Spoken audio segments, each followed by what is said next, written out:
Hey y'all, welcome to my channel. This is Straight Facts Commentary where I give you my unpopular opinions in everything pop culture. So please stick around and subscribe for more.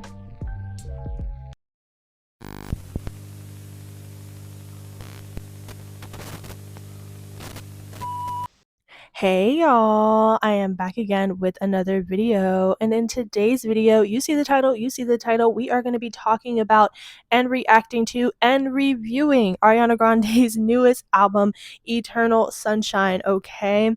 I review music on this channel, so irregardless of whatever Ariana Grande has going on in her personal life, I'm here for the music, period. And I can say this album is nothing like I expected. So let's go ahead and get into this video. Also, let me go ahead and state this isn't going to be a track by track review. This is just going to be my general feelings on the album and highlights and my favorite tracks personally. So before getting into like details about the track specifically, I wanted to talk about how I felt about the album and what I would give it as a rating just off the top after listening to the whole thing through and through for a few times now.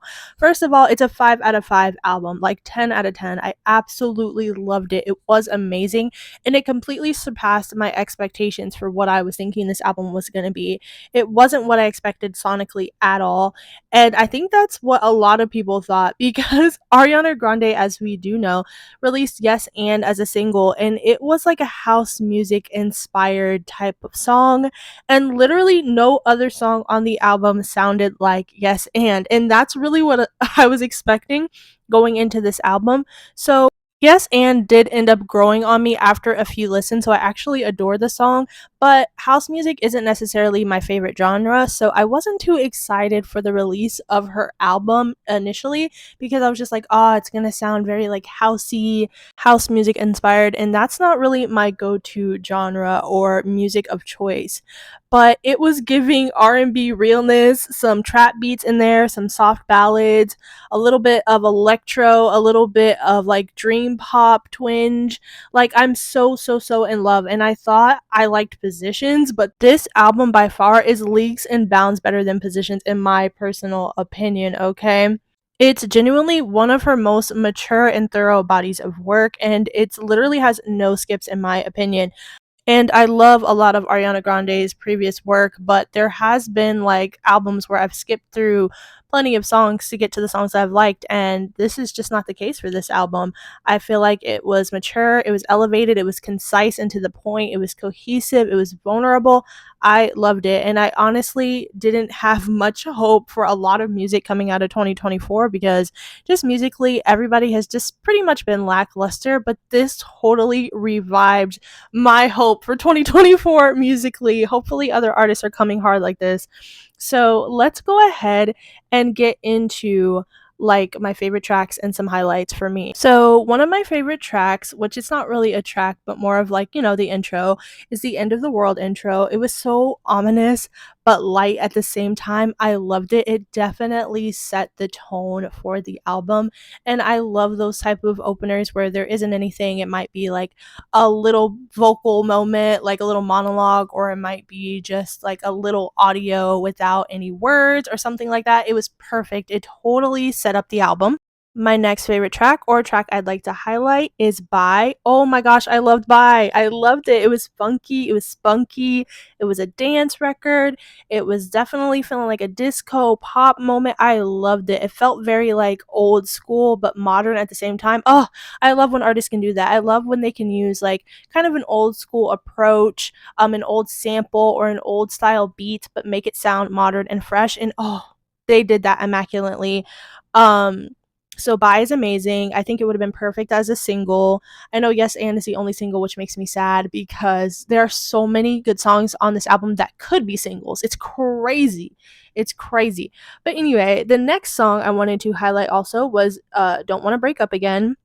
I loved it. It was a light, fluffy, flowy, fun ballad style record in my opinion, and it definitely was interesting because what she was talking about was so like heart-wrenching. I don't want to break up again. She was talking about her love life, things like that, and the song had like a fun light energy to it, and I love when songs have those contrasts of being about something more or less sad, but the song itself is a happier type of feel. I have so many songs like that on my playlist of like songs that are gut wrenching, just awful, the worst possible lyrics, but the beat and the way that they're singing the song is happy, so it's like you're getting both of those feelings at the same time. It's a very interesting interchange. So I really, really, really loved that one. My other favorite track was Eternal Sunshine. Okay, it's a perfect title track. Perfect. I feel like it definitely embodies the album as a whole. Like, it makes sense that that is the name of the album. It makes sense that that's the title track. It totally worked. Love that song. Also, oh my god, probably my favorite song on the entire album is Supernatural. Oh my god, it's amazing. It feels spacey, dream poppy vibes. It literally gave me chills. I mean, most of the songs gave me chills, but like Supernatural definitely did. It was just like my mouth was on the floor. Like, listening to this album, I was just screaming in my bedroom, like, you better sing, bitch. Like, I was like, ooh, and I'm a fan. You know what I'm saying? Like, I might not be a fan of everything Ariana does. I might not be a fan of like her personal life and some personal things that she might say or do or how she conducts herself in every aspect, but I'm a fan of the music, period. And I mean, clearly she's solidifying her legend and pop status, you know, with this album. So anyway, the next track that I really loved is The Boy Is Mine.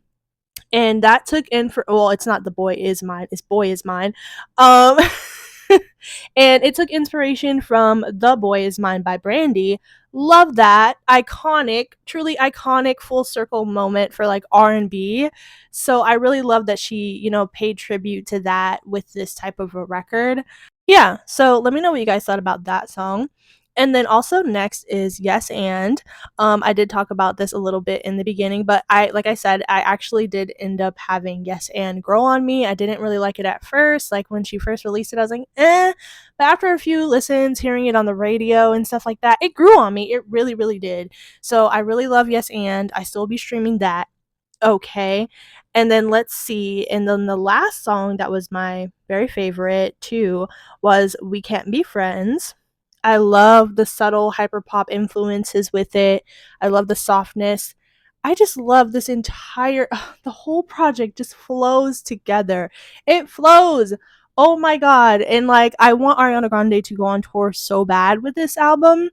I know when she was on Zach Sang, she was saying how she doesn't know if she's going to be doing that because she's been filming for the movie, and then she has another movie to film for Wicked Part 2, and that she doesn't know if she's going to be going on tour or anything like that. But oh my gosh, I want her to tour so bad with this album. And I've never been to an Ariana Grande tour before, but I totally would, just off of this album alone. I mean, all of her work, all of her albums, to be honest with you, but especially this one. This one feels so modern. It feels so true to life. It feels true to today's times. It feels like something that would be made in 2024. It doesn't feel outdated. It's literally perfect. It's so perfect. And I don't say that about a lot of albums. I'm very critical. Like, that's another thing. Like, people eat me up because I make videos about music and I critique music, and I, you know, people say I pick people apart and I pick apart everything and I'm to this and I'm to that. So for me, it takes a lot to get a almost like pretty much perfect score on an album. Like, it takes a lot. Most albums, I'm only picking like 2 to 3 songs out of it, if that. So I'm so happy. And yeah, so let me know what you guys think. And then we're also going to be looking at some tweets and what other people had to say about this album. Pop Base says, Ariana Grande leaving the studio after recording every song on Eternal Sunshine. Oh, that's so accurate. There was only a couple of songs on the album that were just like not my favorite, but even those were still good. They just weren't my favorite. This person says, this might be one of the best albums I've ever listened to, and I'm not even exaggerating. No, for real. Actually, legitimately, not even exaggerating. They Spilled, it's so fucking good. Rolling Stone gives Ariana Grande's new album Eternal Sunshine a perfect score of 100. They Spilled so hard. I'm streaming right now, and it's one of the best albums I've ever listened to, and I'm not even exaggerating. It's already better than Taylor Swift's discography. Damn. Why y'all gotta do that? It's indeed an instant classic, can confirm. This is easily Ariana Grande's best album. The production on some of these songs are unreal.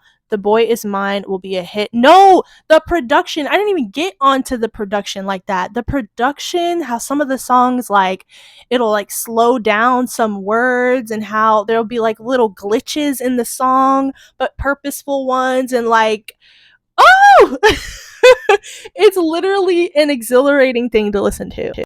It truly is. That outro. Ooh, Supernatural did something to me. Literally. No, I felt things. I felt things. They Get It. Might be her best album. It just released. You at least need an hour or two to review it. Screams Paid Moles. Girl, please, get out of here. Get out of here. Album of the Year. Queen of Pop is back. Her best album, no skips. Thank You Next, We Found Your Replacement. Also, the name Eternal Sunshine by Ariana Grande is an instant classic. This album is filled with smash hits. She released a pop Bible. I'm gagged. Ariana Grande calling herself unproblematic and being dead serious, like, whatever you say, sister, let's smile and nod. LOL. Messy. Kind of true, but messy. Let's not forget the hot dog tattoo, or the donut situation, or the race allegations. Like, please. Uh, Girl, I get what you're saying. I get what you're saying, but like, damn, can we just talk about the music right now? I'm just here for the music right now. Like, yeah, we know she, we know she, she's a little messy sometimes, but at the same time, this is about the album. Let's talk about the album. So let me know what you guys thought overall. Just lyrically, again, amazing. Production, stellar. Cohesiveness, stellar. Subject matter, amazing. Like, I don't know what more else to say. I really don't. And I love you guys, and I'll talk to you in the next one. Bye.